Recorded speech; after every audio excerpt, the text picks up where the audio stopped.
Welcome back to Muse.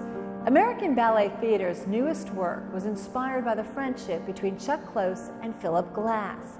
In 1968, Close painted the composer, who returned the favor in 2005 by creating a musical portrait of the artist. Now Jorma Lo has choreographed a ballet set to Glass's music, featuring a set design by Close.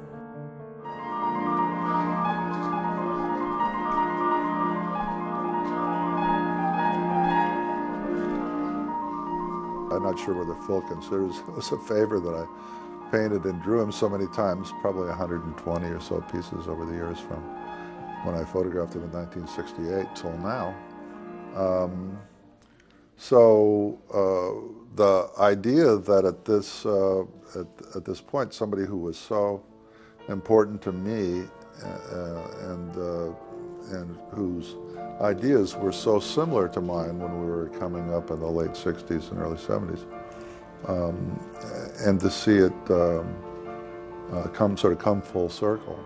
Plus the involvement with dance. That's what the New York art scene was like in the late 60s and early 70s.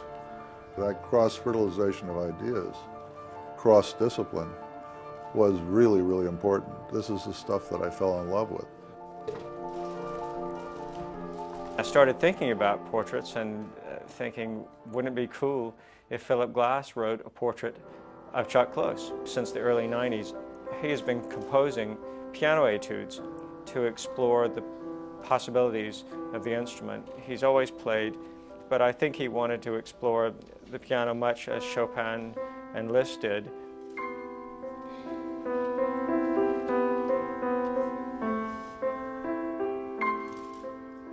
I think the music is, from my sense, is made really for dance actually.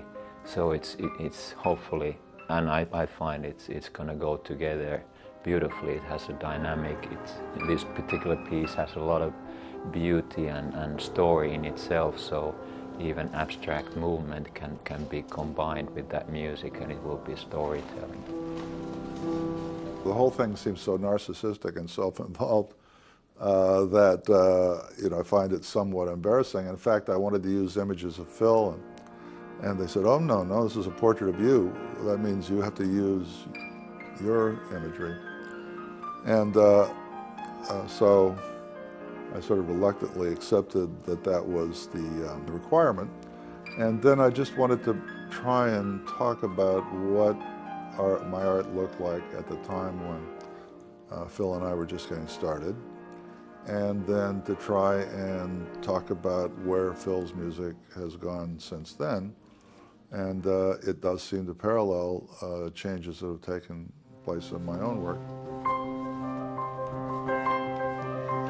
This is a classical situation where a lot of artists get together and exposed to each other's way of thinking. So how those influence me when I go to the studio, those experiences that I had about his art. So, make a combination of different art forms and see what comes out.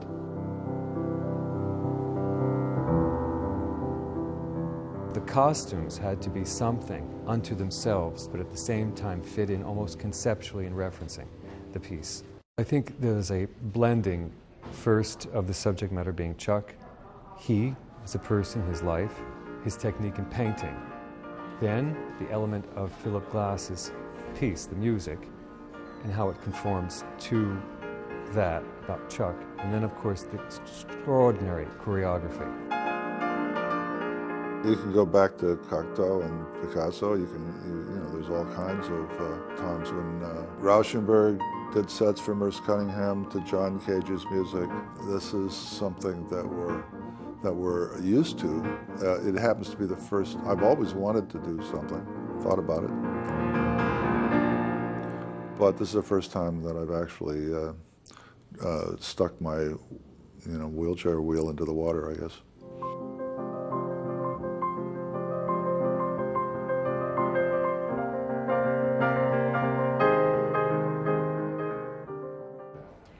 C2C will also be presented at the University of California, Berkeley later this month.